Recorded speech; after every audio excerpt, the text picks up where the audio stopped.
And on that credit card reform, remember that will take a few months before the changes kick in.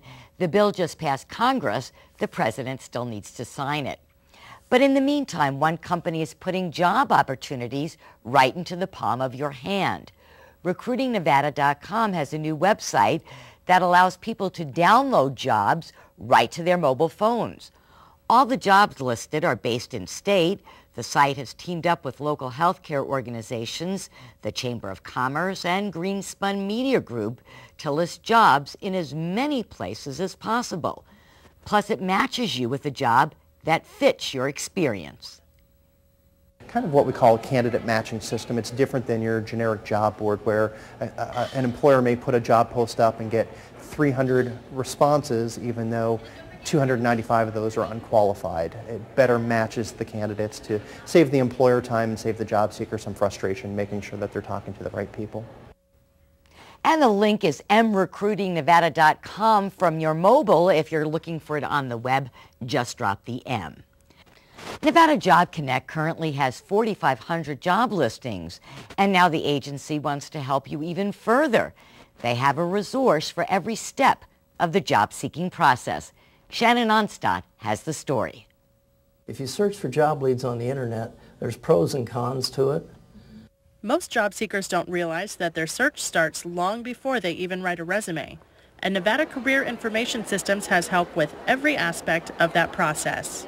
The thing that this system does for the average job seeker is it actually will help you do a resume, prepare for an interview, do a cover letter, and search for jobs. And this is all built into one system. University of Oregon really hit a home run when they developed this program, and Nevada certainly does well to have it for their residents to use. It is free to Nevada residents. The site isn't just for people searching for a new job. It's also there to help Nevadans choose a new career path and then stick with it. We all know with today's job market that people need to find a job to pay the bills. They're also looking for a better job. Well, this system helps facilitate both. And in that sense, I can't think of a better way to approach it if you know how to use the computer system and you know how to use, just do a little bit of planning on your own. And then of course you still have the Nevada JobConnect offices, which are more than glad to assist in your job search, provide you with job referrals. We have resource centers available for people to use computers that don't have computers at home. And that's a win-win proposition all the way around. Nevada CIS can help people with any amount of experience. There's even a section for kids and teenagers. It has a financial aid sort mechanism built into it, and it's a nationwide tool that can be used to search out information in other states as well. This is an excellent tool for someone who has a high school junior or senior starting to go through the financial aid process. John had a few tips for you to use during job interviews. Most people forget to ask the interviewers questions, not just answer them. And after the fact, don't forget to send thank you notes. Here are a few tips about writing resumes. Two things. Number one, target the resume to the job. Don't spend a lot of time on your life's history. Address the job description. The second thing, and probably more importantly, is it helps guide and structure the resume for people who may not have had to write a resume in 10 or 15 years.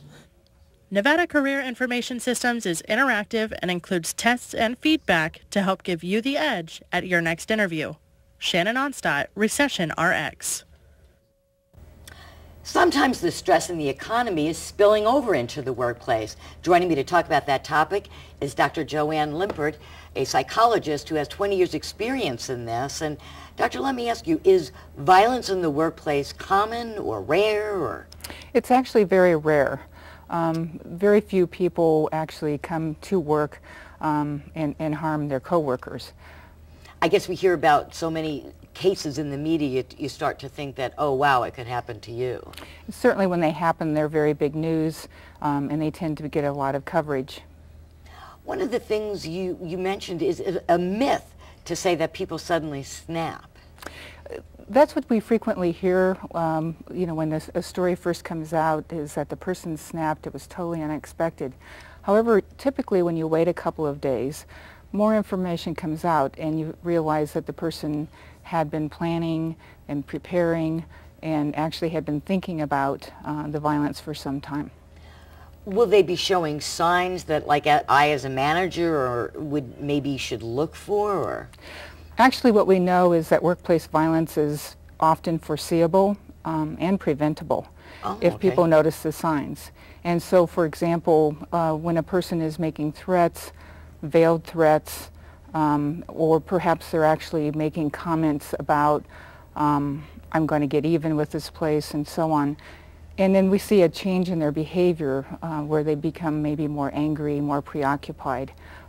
Maybe they go out and do more target practicing or something, but there can be a lot of signs that the person really is thinking about violence.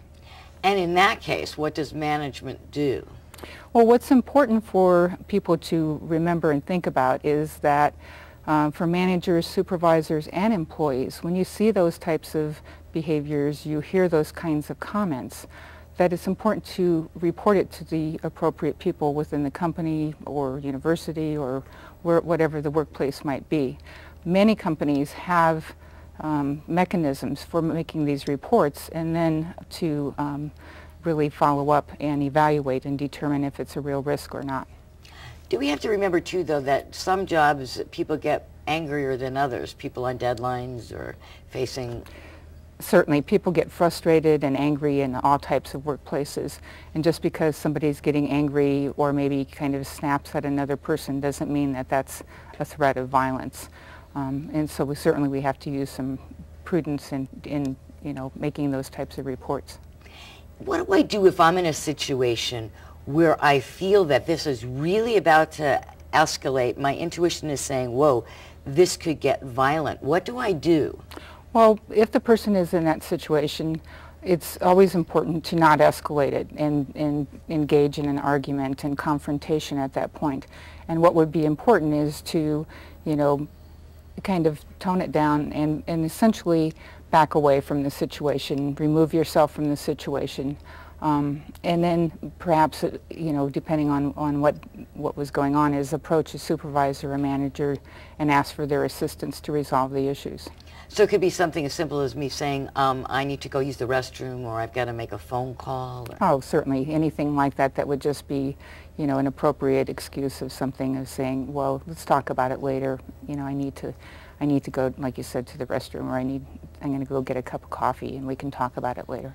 Okay. I want to thank you so much for joining us, a recognized nationwide expert on workplace violence. And coming up, we're going to give you a look at another job opening from our partner, Nevada JobConnect.